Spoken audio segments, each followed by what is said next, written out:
Hello everybody, welcome back. I know it's been a while since my last video, a year exactly, but this is a very important day. But before we get started, it's important to note that the video will be long in order to go through the mathematical proof step by step. However, to keep your attention, I want to show you some of the quote-unquote mysterious results. Now, the slide that we've been staring at has these two figures on the left-hand side. Now, the bottom one appears to be a lower resolution version of the one on top, but these both come from the theory. And what we'll see if we look on the right-hand side is that if we take this low resolution one and overlay the high resolution one, that these outside pixels match exactly the shape that we were looking at. So what this means is that what we're looking at is actually a multi-fractal. And so when we zoom this larger figure down, we'll see that there's a point where it will start to look exactly like the outer components that make it up. So when I say that this is a theory that has mysterious implications in physics, what I'm saying is that we're going to observe certain things that arise from the mathematics, and because the mathematics is tightly linked to our physical laws of nature, we should expect to observe these same mysterious features arise in our physical universe. We're going to start by going over what integration is. So, integration will take the smallest parts and turn them into what we observe. So physics starts at the smallest scales, and integration is how we climb from these tiny pieces of reality to the quantities that we are actually measuring. These are the accumulated effects over space and time. Things like energy, charge, mass, or probability, and they all come from these tiny contributions over regions or durations. Now, this is going to turn our local laws of physics into the global behavior that we observe. The laws of physics are usually from fields or densities and rates of change, and integration is the bridge that is going to convert that into what we observe.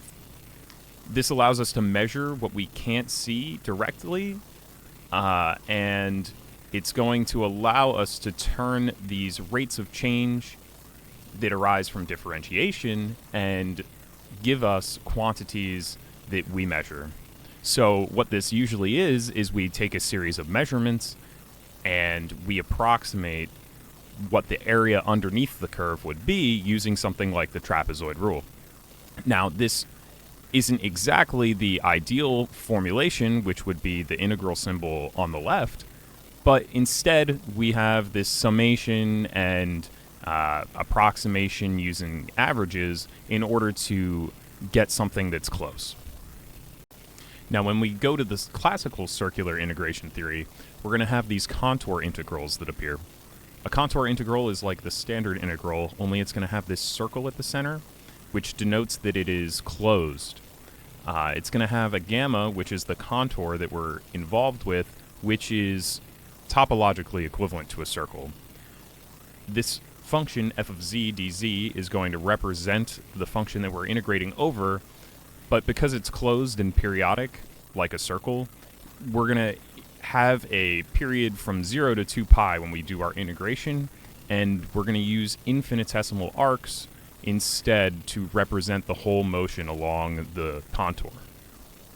In physics, when we reach electromagnetism or fluid dynamics, we're going to encounter this divergence theorem, which is a two-dimensional case of a more generalized Stokes theorem, which is also applicable in physics, but it involves the circulation along a certain boundary, and from that you get a flux of rotation or vorticity through the region that you're integrating over in a z direction. Now, what this is going to be is a circulation along this boundary, and we have our function gamma, or our contour gamma, which maps to this function, which is circular in nature. And when we integrate over this, we're going to get a, in the z direction, so our plane is our xy, and in our z direction, we're going to get this force that is orthogonal, which is the vorticity or flux of rotation.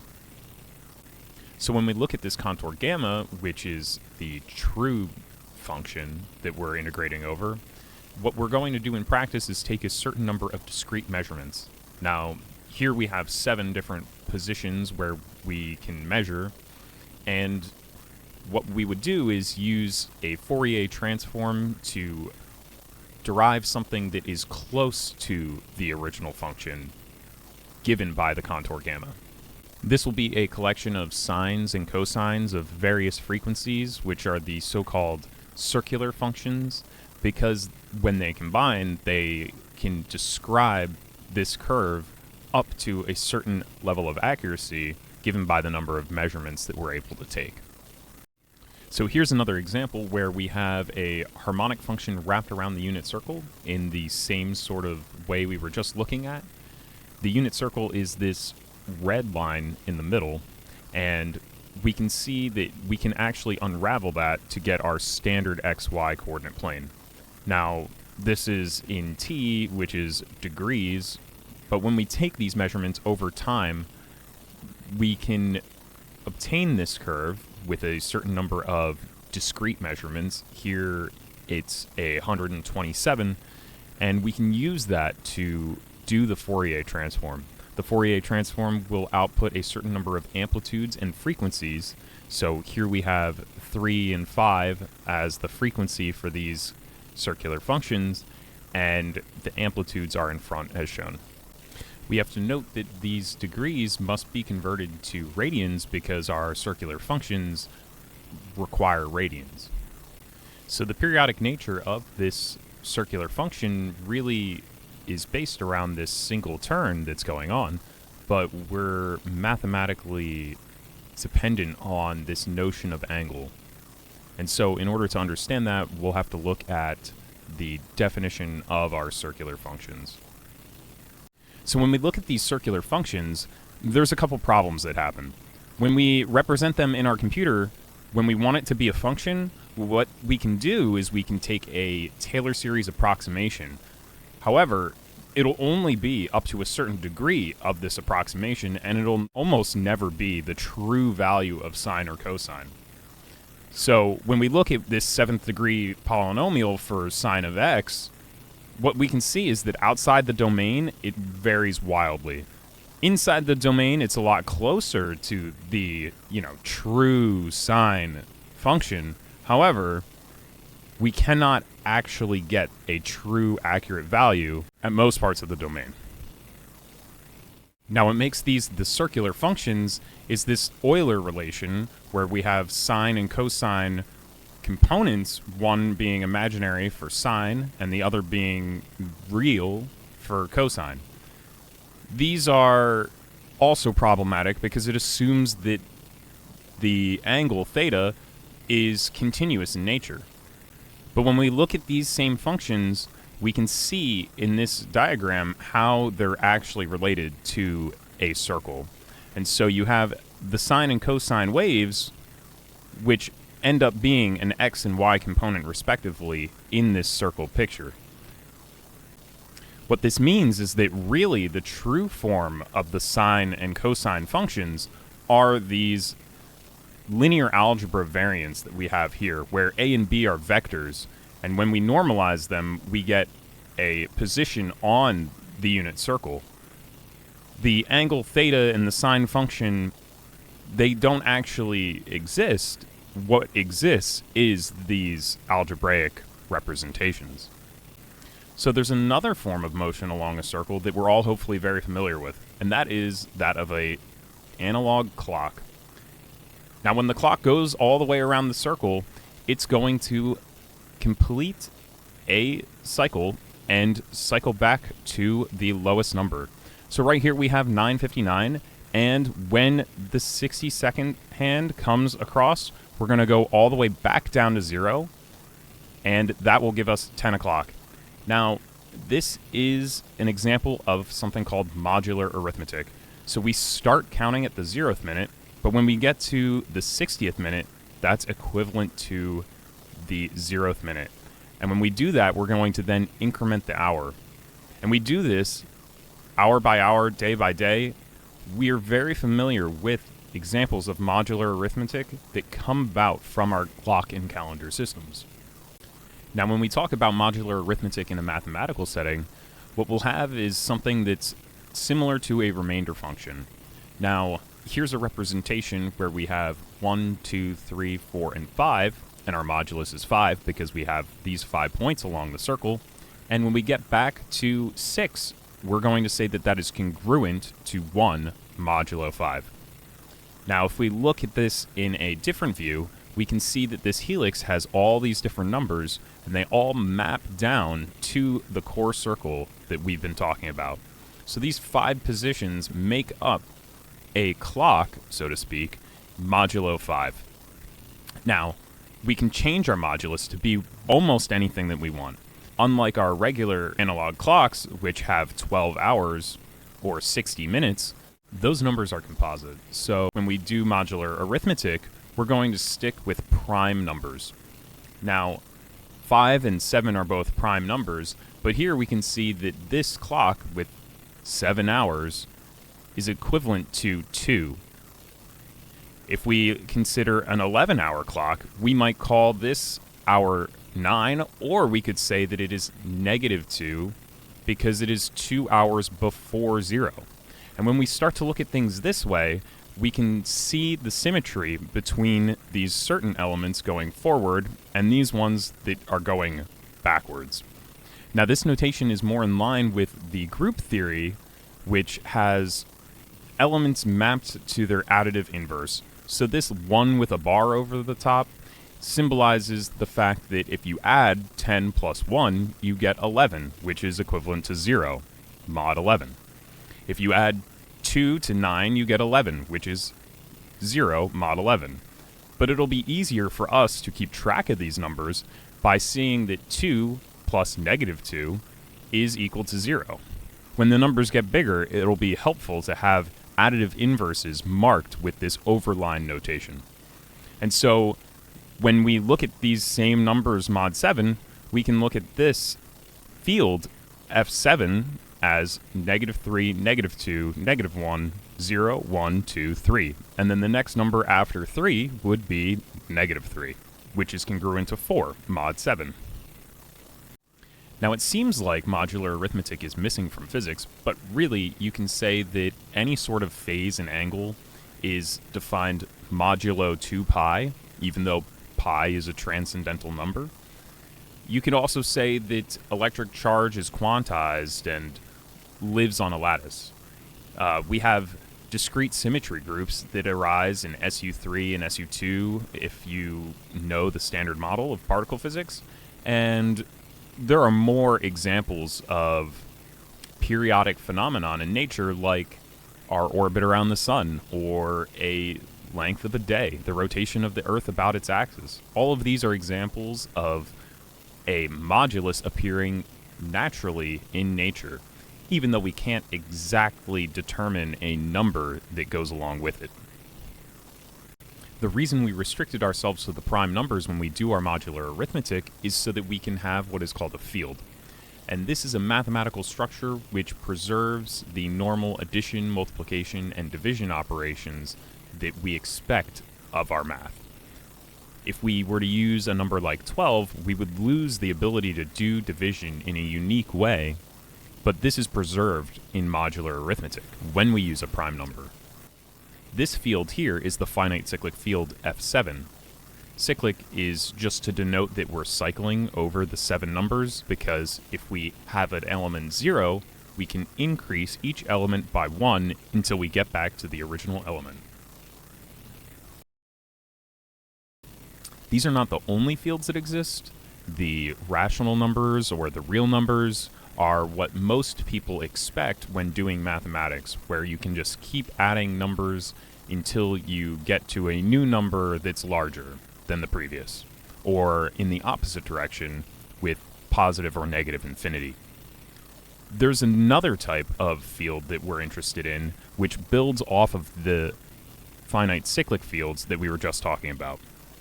These are a little more complicated because they're not cyclic in nature. However, you can take a finite cyclic field with a prime number p and raise it to a power. Here we have 3 squared, and so we have these 2-dimensional matrices where each of the elements is an element from this finite cyclic field f sub 3. So we have three elements, a 0, a 1, and a negative 1, or where negative 1 is 2, and we can build these matrices where they have properties similar to numbers that we're already used to. For example, I is a number whose square is equal to negative 1. And if you know linear algebra, you can take this matrix and multiply it by another copy of this matrix, and what you'll find after reduction modulo 3 is that you obtain the matrix for negative 1.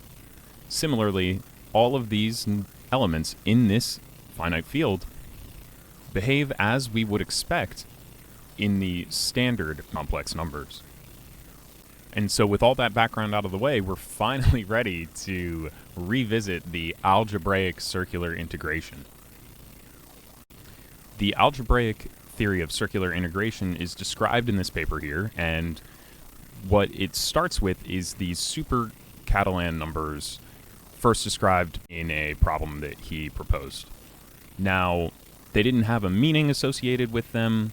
However, in this paper, these two authors describe how this function involving factorials and two input values can be normalized by this power of 4 to get this function omega.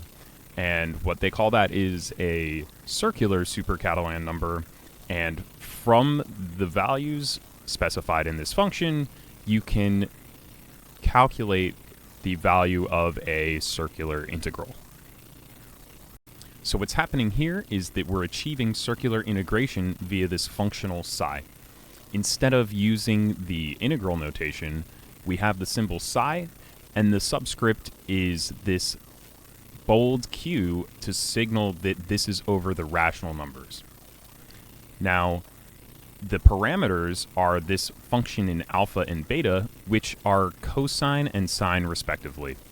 You can see that they are raised to an even power because of these 2's in front of the m and n, and that's because when we have a sine or a cosine function, if we were to integrate from 0 to 2 pi, what we'll see is that the part above and below the x-axis perfectly cancel out. And so we only need to calculate the area underneath the curve when the power of sine and cosine are even. And so what we have is that these values of m and n, which correspond to the even powers of sine and cosine, are the values computed by this function omega. What results is this table where we can sort m and n, and we see that we have a symmetric table. There's some things to note here, like that the adjacent entries add up to each other. So we have 1/2 plus 1/2 equals 1, and 1/8 plus 3/8 equals 1/2, and so on. So the easiest way to see how to use this table is with a numerical example that converts between the traditional calculus version and this algebraic version. And so what we have is this classical integral from 0 to 2 pi of this cosine squared theta and a sine to the 6th theta, d theta. And if we perform that, we'll find that it is equal to 5 pi over 64. Now, as I mentioned earlier, cosine is going to map to alpha and sine is going to map to beta, and then we have this functional psi, and we put in our value for alpha to the 2m and beta to the 2n. So what we're going to do is divide these powers by 2 and get the integers 1 and 3 for m and n respectively. Now when we do that, we can then look up in our table for omega and find a value. So if we go back, we have m is 1 and n is 3, and so that is 5 over 128.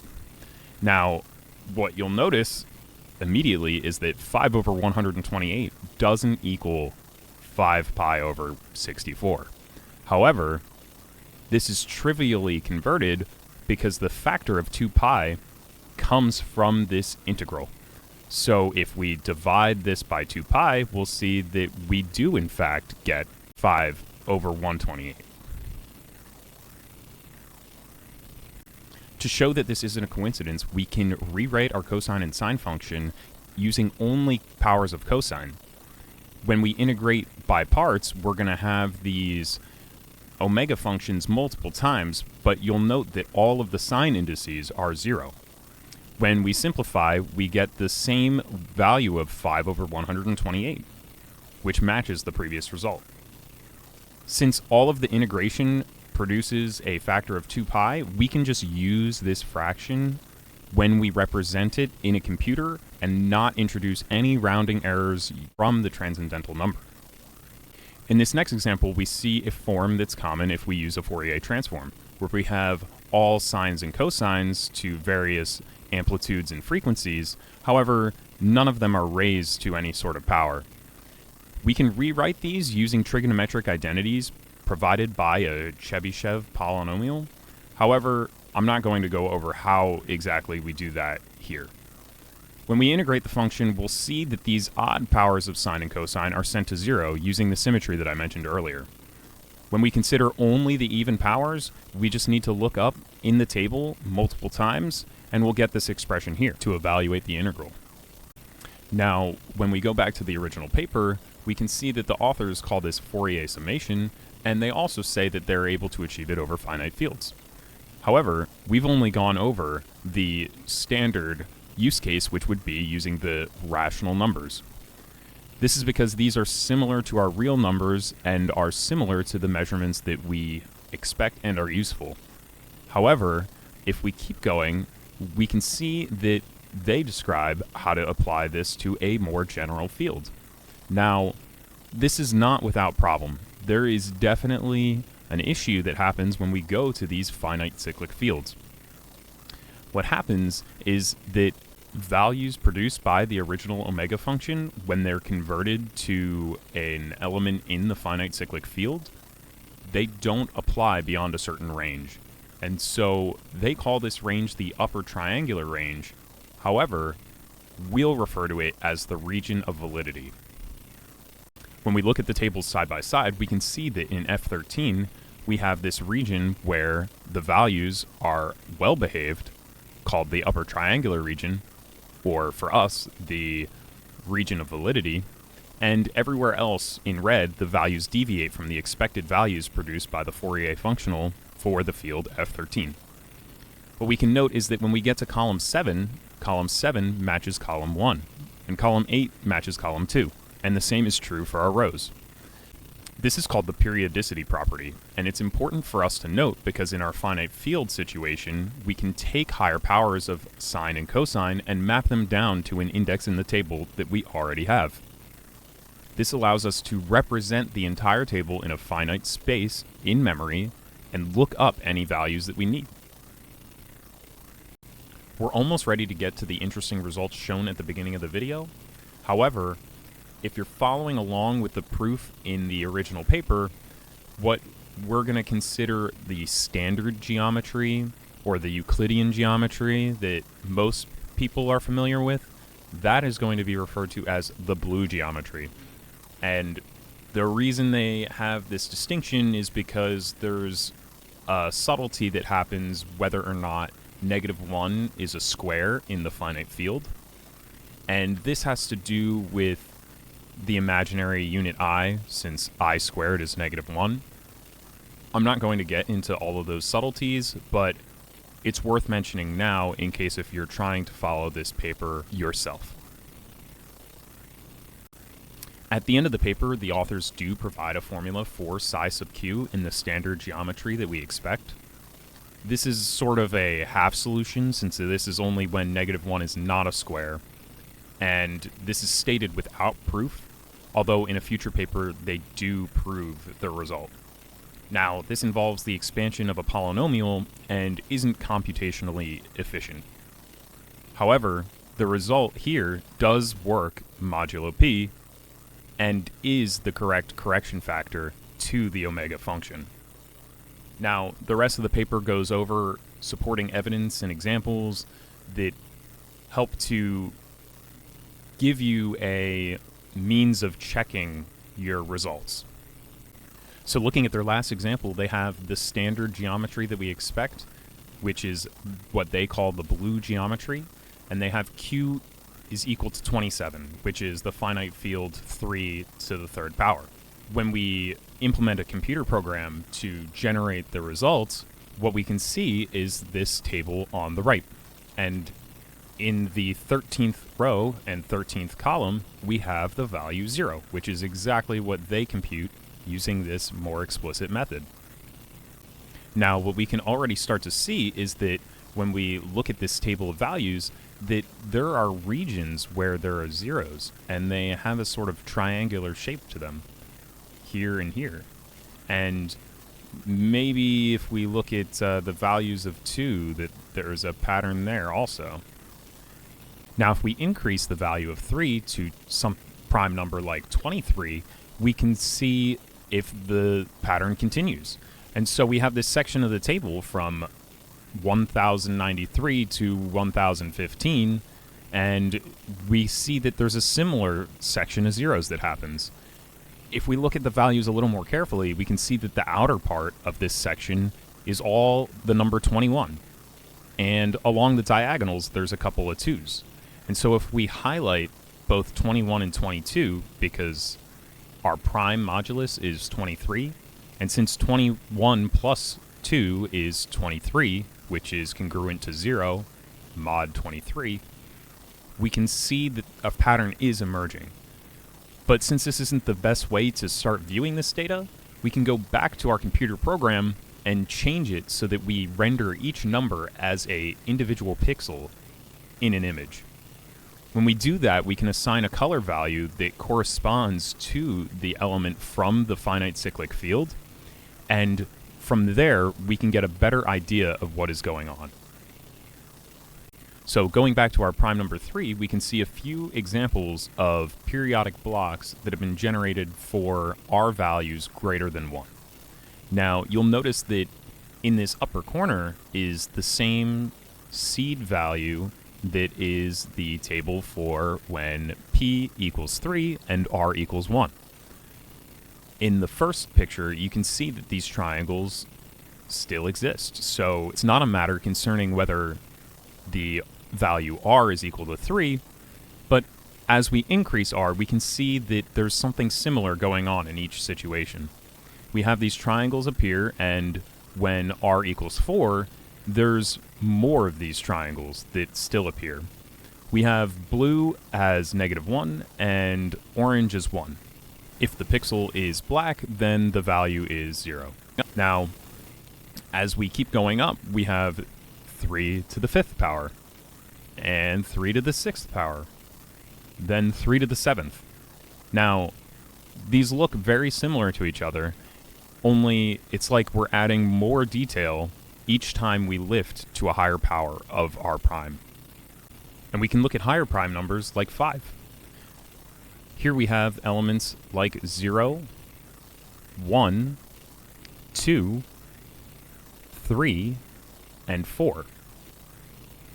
4 plus 1 is 5, and so 5 is congruent to 0 modulo 5.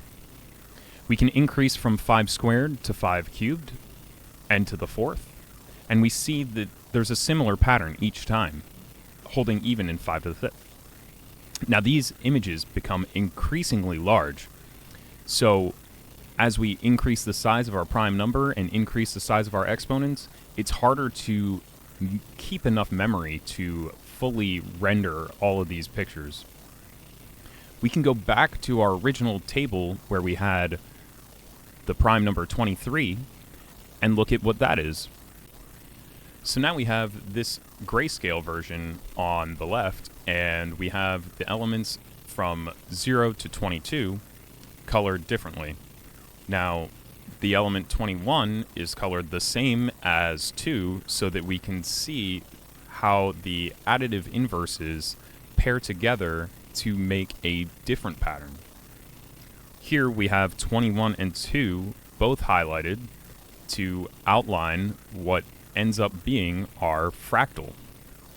Now, when we zoom out, we can see that this table is much larger, and so we have this element 21 where we're highlighting on the outside each of the components that go into it.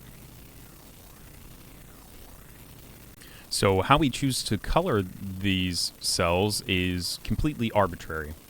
We can color them in different hues from red to magenta and see what values are where when we look at our outer expanded fractal. And so when we do this, we can put underneath each of the cells the number that corresponds with the element from the original fractal. So in a way, we can name what these fractals are. We can look at ranges of values to see how those behave as well. So here we have a certain range of values highlighted in red on top of the grayscale underneath. Since we're going to name these fractals based off of the element that borders the outside edge, we can look at what the element 2 looks like across various prime fields. Now, it's worth noting that when p equals 19 here, we actually do not have this element or pattern appear in the table for 19 squared. In order to see this appear, we have to go to 19 cubed. And so, even if we can draw and show each of these fractals, we might not necessarily encounter them at each prime power. We can see what they look like at 41 and 43, or even 47. Now, the alignment is somewhat arbitrary, and so while we have drawn these in a tabular formation that is square, we could realign them so that the images are more triangular, and look at what those patterns look like, in a similar way to how we would draw the Pascal triangle, which could be represented in a matrix.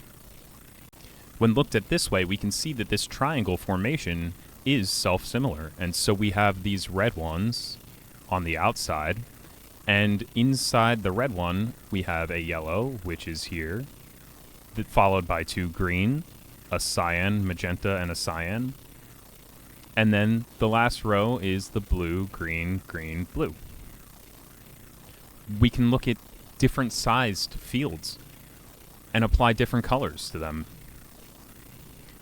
Here we have a prime 103, which is quite large, but even still, you can see that there's some structure going on.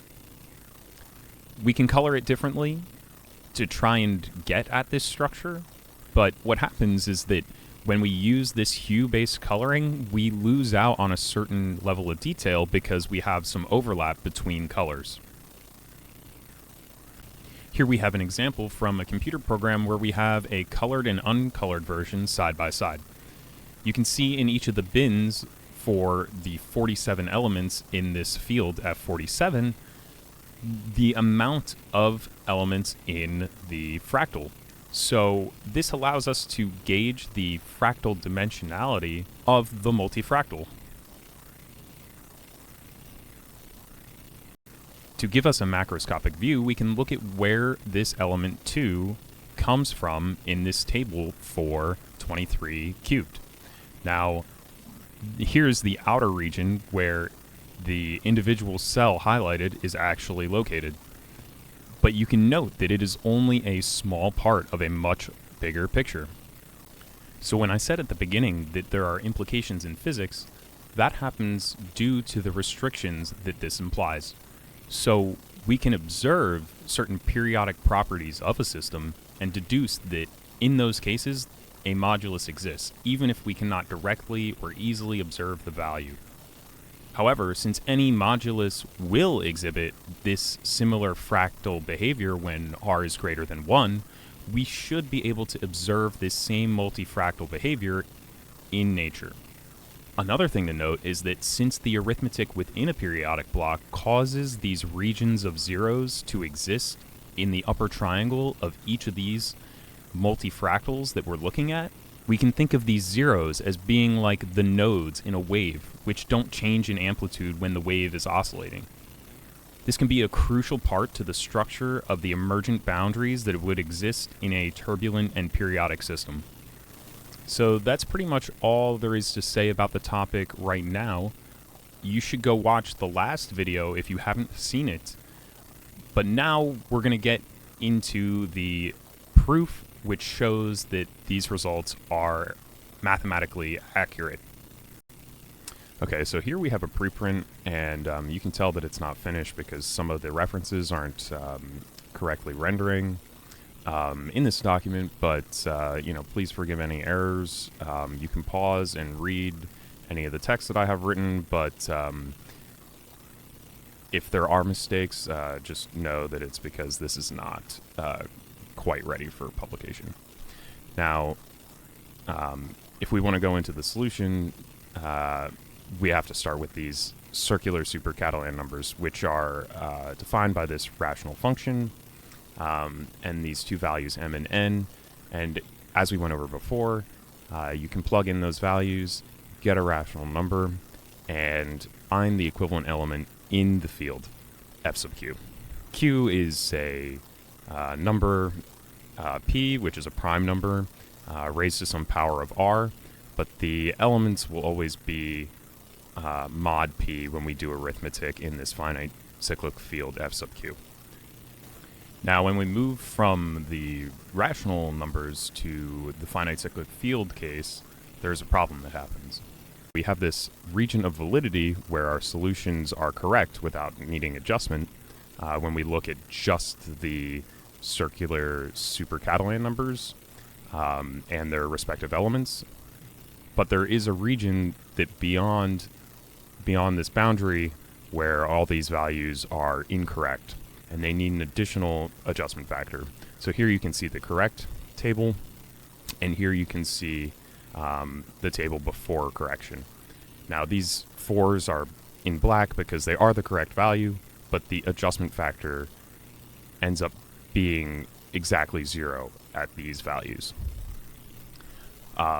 Because we're looking at a finite cyclic field, we have a cyclic nature to this table. And so here you can see that column 7 is exactly the same as column 1, and column 8 is the same as column 2. And so for any higher powers of alpha and beta, which are cosine and sine respectively, you have the ability to take these higher powers of sines and cosines and reduce them to an appropriate indice in the table so that you can look up what the value would be. However, if it falls, in the, beyond the region of validity, it won't be correct. So what I'm about to go over is the solution in the rest of the region, so that you can have a formula that gives you all of these values. So moving on, we have a solution that was proposed by the original author, because a solution was found for the rest of the region. However, it involves the expansion of a certain polynomial, which they call a polynumber in the original paper. However, you can see that this term right here is this pi with a subscript represents a specific type of polynomial. Now these polynomials are studied elsewhere. However, the version with the pi requires that they be divided by 2 before raised to the similar power, and that's to have the normalization factor that this circular super-Catalan number has with a power of 4. Now, in the original paper, they have this term here and this term here. Now, this term, as I just said, is a expansion of a polynomial, which requires a matrix to represent, and this alpha is the extraction of a particular coefficient in that matrix. This second term is a delta function which evaluates to 1 only when m plus n equals to w, which is this boundary state of this principal block here, where the rest of this table repeats. So if you're in this slot, then you have the delta function evaluate to 1, and that's the appropriate adjustment factor for that. So the original notation is changed from this polynomial extraction into this upside-down omega, which represents the fact that while the original omega function has a table of values, the upside-down omega has a table of values used to correct the error introduced in the finite cyclic field case. That's why the subscript q is used, and the reflection of the symbol omega itself represents the sort of transformation that goes on in finding this solution space. So here we have this table for the upside-down omega function, which is the correction value to the standard omega table. So the standard omega table grew in the opposite orientation, but you can note that these indices given by m star and n star are increasing in the opposite direction, because m star and n star are indices that are reflected over that boundary condition given by the region of validity.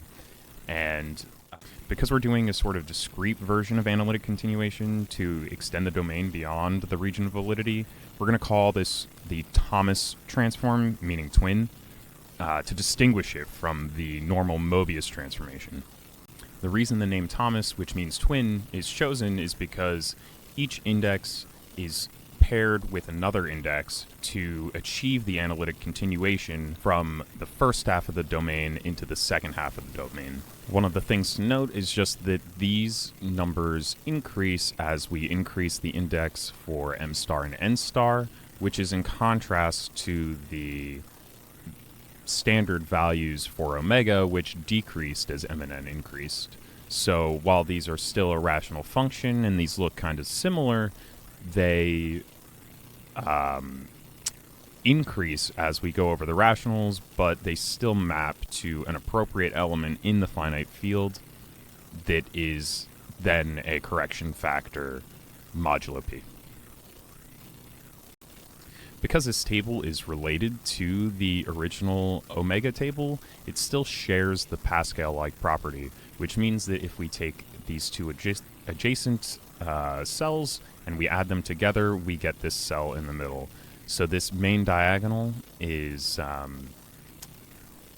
only thing we need to derive a formula for, because we can have 3 halves plus 3 halves and obtain 3. Similarly, we can do 3 plus 11 eighths to get 35 over 8. And we can derive any of the numbers using this Pascal-like property to fill our table. Now, if we have this main diagonal, we can always divide by 2 to obtain the 2 adjacent elements, because we're exploiting the symmetry of the table. Once we have this secondary diagonal, we can always subtract from our main diagonal to obtain a new diagonal. So we have this main diagonal, and then the secondary diagonal, and because 35 over 8 minus 3 is 11 over 8, we now know the value for this diagonal. And we can use that to derive any additional diagonals in the table to create a function for this upside-down omega. So we have some intermediate results that are necessary. We have two lemmas which convert these seemingly arbitrary algebraic expressions involving this constant w, which is dependent on the finite cyclic field q, and it involves the Jacobi symbol in this expression for w and provides a congruence. That way, in the end, we can simplify. Now I'm just going to scroll through this proof really quick. You can read the particular expressions that are happening and the logic in the derivation, but it's simply to provide this expression at the end, which is necessary for simplifying our resulting expression. Here we have, lemma 3, which similarly converts between this power of -1 involving the same constant w to a different Jacobi identity. So here we have these powers, right? And because we don't want to keep things in this seemingly arbitrary form, we convert to the Jacobi symbol to provide a geometric / algebraic interpretation of what is going on.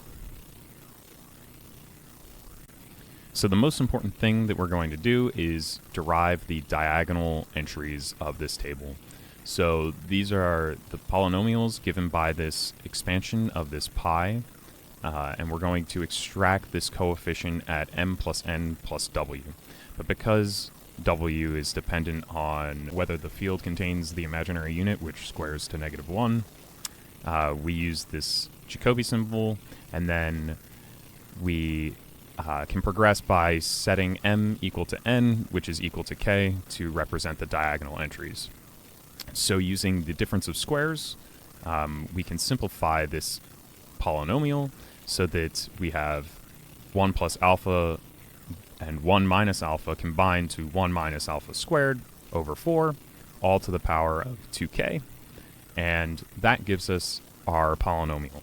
But because we're interested only in a certain entry, which is at 2k plus w, we can write the expression like this. So this is our entire polynomial that we would expand, but we do not need this entire summation. So instead, we only need the coefficient at 2r, which is equal to 2k plus w. When we do that, we're going to get this particular coefficient, which is given by this binomial coefficient, and this is the expression. So simplifying further, we end up having this Jacobi symbol in our expression simply because our entire derivation is dependent on w, which depends on the particular number q, which is some prime p to the power of r, that we choose. So our expression that we're going to simplify is this diagonal entry, which is in the form of the original paper, and we are going to use this representation so that we can manipulate algebraically and derive our value of upside down omega along the main diagonal. So now getting into this main derivation, we first need to explain what's going on with our Thomas transform. So this Thomas, meaning twin transform, involves pairing of indices. So because a finite field is cyclic, it can be of any prime size, and so because q is a prime or prime power where it's a prime greater than 2, we need to define a sort of method for handling indices that are changing in size. So because the index that we need to reference is sort of backwards, we define this twin index as a reflection of the original index about our boundary given by q minus 1 over 2 in this particular case. So because we had the region of validity end at that boundary, we reflect all of our indices over. That way, regardless of the size of the finite field, we can find a solution that works in a general finite cyclic field.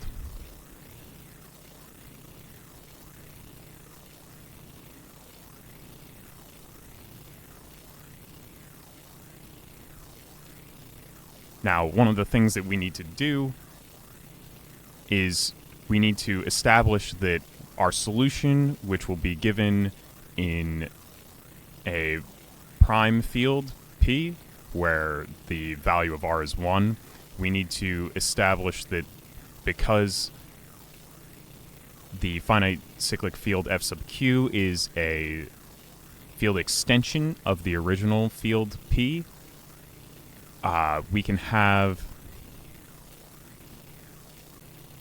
Now, one of the things that we want to establish by having this preposition is that when we find a solution in the finite cyclic field f sub p, where p is a prime number greater than 2, it will naturally extend into the field extensions given by f sub q, where we have the powers of the same prime p. So when we find a solution, we can use the simpler Legendre symbols and then naturally extend it to the Jacobi symbols because of this lifting property. So getting into this main diagonal theorem, what we have here is the representation that we're going to use. So if you remember not too long ago, we derived something that looks very similar to this using this binomial coefficient and a power of 4. And we are going to show that this twin index maps to this. So when we have our finite cyclic field, we can put in an element that is transformed and find the correct adjustment factor generally. So in order to do that, we're going to first establish some readability constants. So we have this Legendre symbol defined by epsilon, and we have W so that we don't have to write this complicated symbol that already involves a Legendre symbol. And so what we want to do is we want to show that our left-hand side, which is our equivalent formulation, actually equals this right-hand side as we're claiming in this theorem. So in this proof, we proceed by finding this base case, which is just, substituting 0 into our claim and finding this side.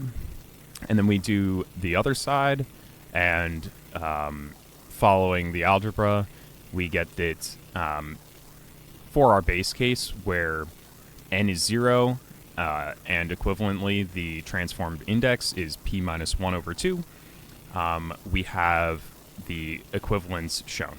And so since they're shown, that's true. Now in our inductive step, where we extend more generally, we have to do more complicated algebra. So we perform the same substitutions, which are shown right here. And we're going to simplify the left-hand side and right-hand side in separate steps so that things are readable.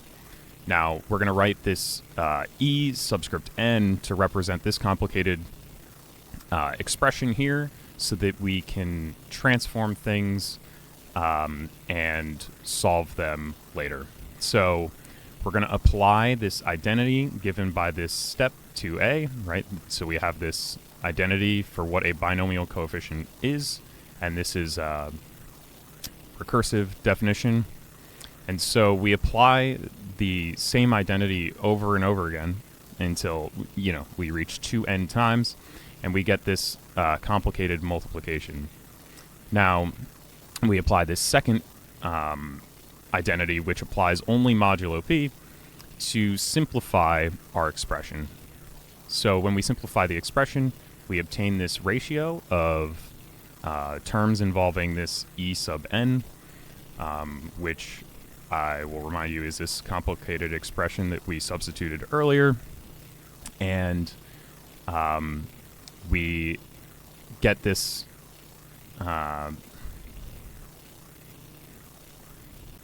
now in our inductive step, we're going to assume that the same identity holds generally, right? So we're going to evaluate the expression with this transformed index given by the prime number p, and the forward index given by n, and we're going to perform the substitution. Now, when we perform the substitution, we're going to omit the Legendre symbols on each side of this equation, and we'll add them in at the end just to keep things a little cleaner.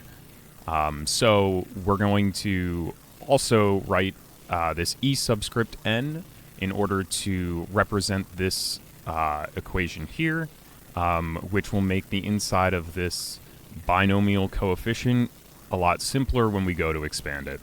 So we're going to make use of a few identities given in A and B, which are mostly standard. This one only applies modulo P, but it is a simplification that we need.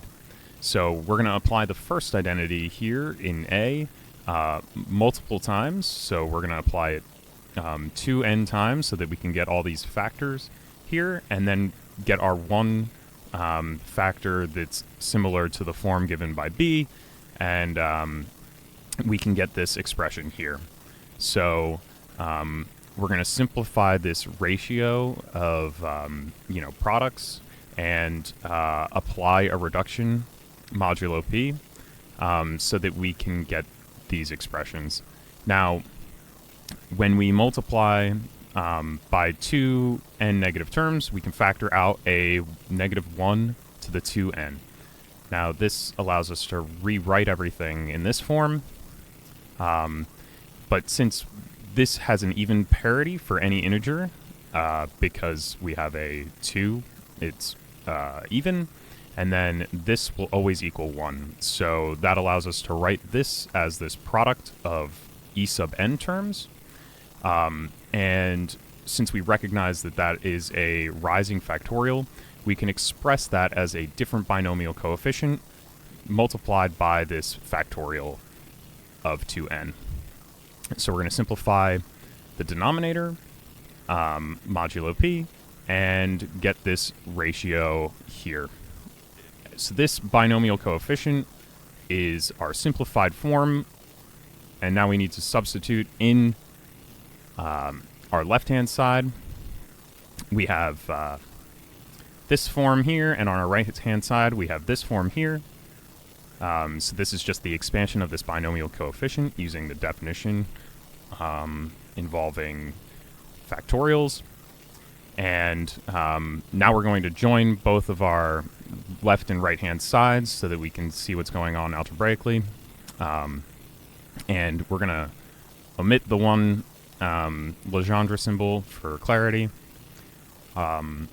So when we substitute this e sub n, we see that it's less than p because we have this 3p over 4, and because that's a fraction of p, we can reduce it using a theorem that we defined earlier.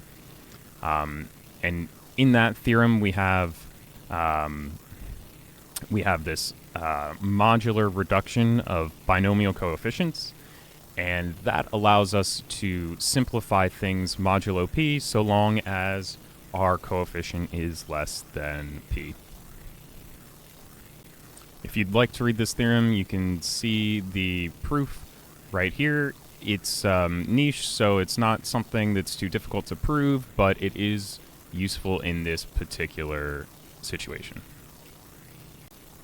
Now, when we go back to apply Theorem 5, we're going to recognize that since it's less than p, we can simplify it mod p. So we take this entire expression, apply the modulo p operation to it, and because p is congruent to 0, mod p, this first term becomes 0, and then we have this fraction that remains. And so when we substitute that in, we can combine this with our plus 2n term by making a common denominator, and we can obtain this expression in the left-hand side. Now this still involves an epsilon, which is our Legendre symbol, -1 over p, and so our next step will be to remove that Legendre symbol by expanding this binomial coefficient. So in this next step, we're going to remove the epsilon from this binomial coefficient. And remember that this epsilon is this Legendre symbol. So we're going to go to this definition of the binomial coefficient, which uses this product symbol, which is similar to the summation symbol, if you have seen that before, only using multiplication for each of the terms. So when we go to that, we're going to substitute our values in, and because this is a common product, we can actually factor outside of this. So by multiplying this j by 4, we can have this term here and multiply by a corresponding power of 4 outside of our product. So that ends up becoming a 1 over 4 to the 2n. And now we just need to deal with this product here. So to do that, we will symmetrically re-index. So instead of going from 0 to 2n minus 1, we will go from negative n to n minus 1. So by replacing our n with m in our product, we end up with this form here. Now when we do that, we will twin terms from the negative and positive sides. Since m goes from negative n to n minus 1, it's symmetric about 0. So when we pair these terms, we can multiply them together because these terms will be similar. We have a positive and a negative term, and we can simplify like this. So because we have this epsilon squared in this combined product, we know that we can replace this epsilon squared with 1 because the Legendre symbol is always positive or negative 1. And so since negative 1 squared is 1 and positive 1 squared is 1, we can make the substitution like this. When we do that, we can rewrite everything using this product notation, going from 0 to n minus 1 using k, and create an expansion of our binomial, which involved epsilon, and write it as shown here. Now, before we go any further, we're going to need this lemma 1, which I skipped earlier, but it just involves this product of products. So we have this 4k plus 1 times 4k plus 3, which I'm showing in this form because it's important to note that primes have certain properties, whether or not they're congruent to 1 or 3 modulo 4, which is kind of what this expression indicates. And when you simplify this expression, we get the 16k squared plus 16k plus 3 that we are looking to solve. And so this product here is congruent to 4n factorial over 2n factorial times 4 to the nth power. Now, we're going to proceed by induction, so we can make the simple substitution, see that 3 equals 3, and then we can show that it holds generally by substituting for n to get this side, and applying the inductive hypothesis with n plus 1, we can simplify and go through the algebra. You can stop and read these if you care about the details, but ultimately, because 4 equals 4 and our left and right hand sides match, we prove the equality that we need for lemma 1.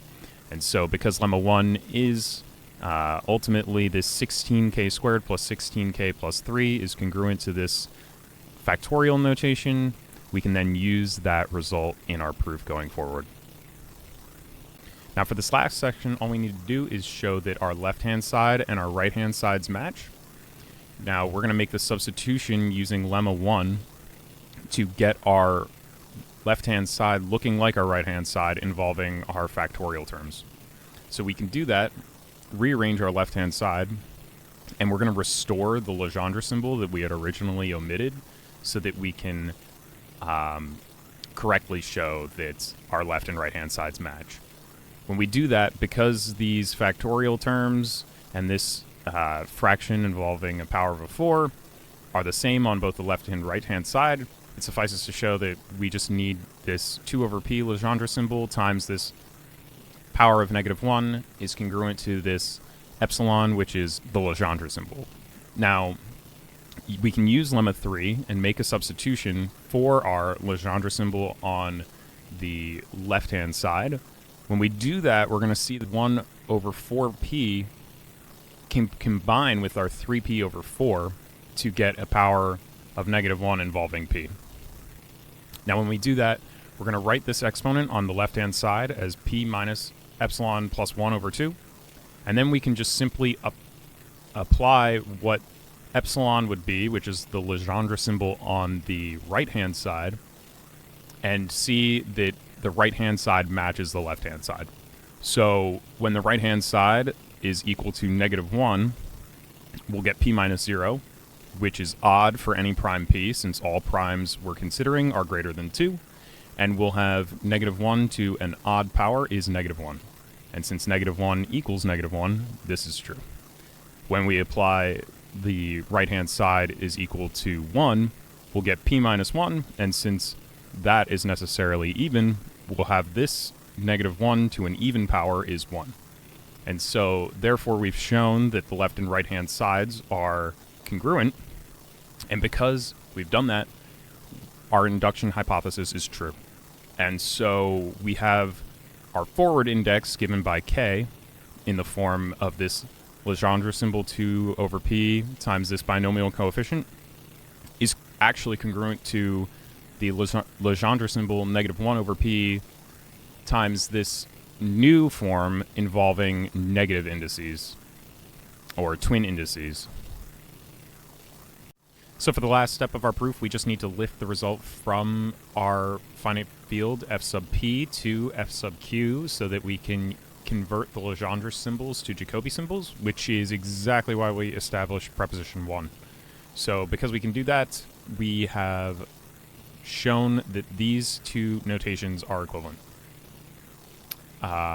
Now, because the Thomas transform is a symmetric involution, it doesn't matter whether or not we have k star on this side and k on this side, or vice versa.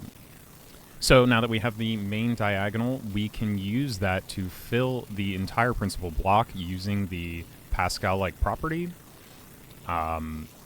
We just need to show a few things, but ultimately what it boils down to is this psi sub q, which is our correct value for the circular integration number, is equivalent to this expression here.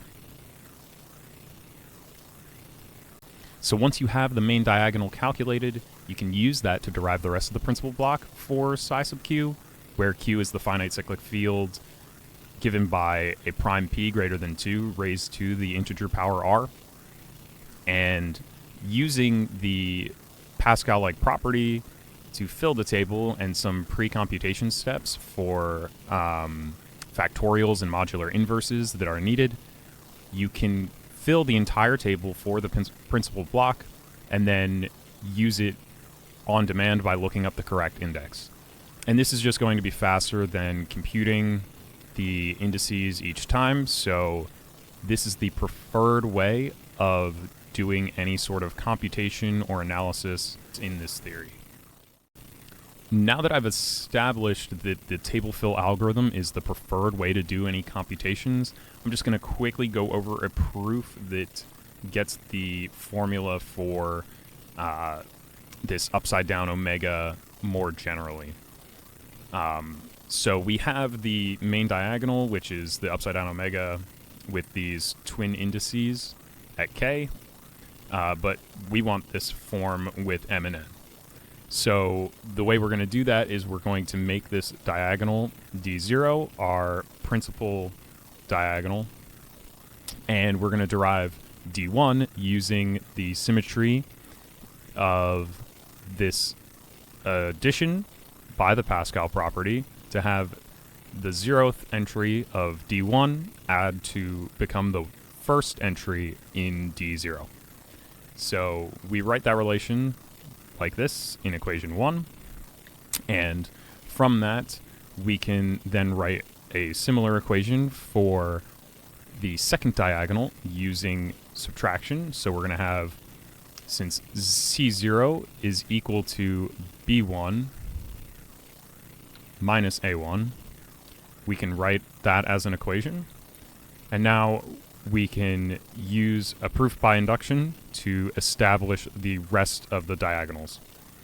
So we do that, create an equation for D3, and evaluate at n plus 1, and combine terms, and then we can express any diagonal d sub k in terms of the previous two diagonals. Using that, we can then rewrite this notation using an index shift operator. So we're going to use chi sub k to denote that index shift operation. That way our diagonals can become a little cleaner and we can see the pattern. So here we have the expression for the main diagonal, d sub 0, with this index shift k.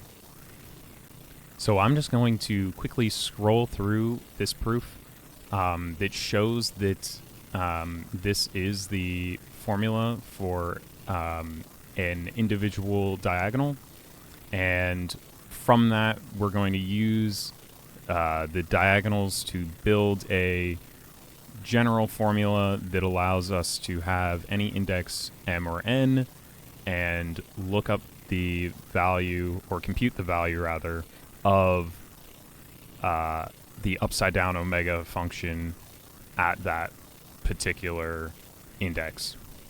So what we find is this formula here. So while this isn't the cleanest form for the upside down omega function, anything that is beyond this would likely be a hypergeometric function, and there isn't a simple way to derive that from this formula. So I know that was a little long-winded, but hopefully I've given you everything you need to understand and see just exactly how and why multi-fractality occurs in turbulent flow in nature. And hopefully from there you can start to see some other things about nature that might not be obvious or easy to understand.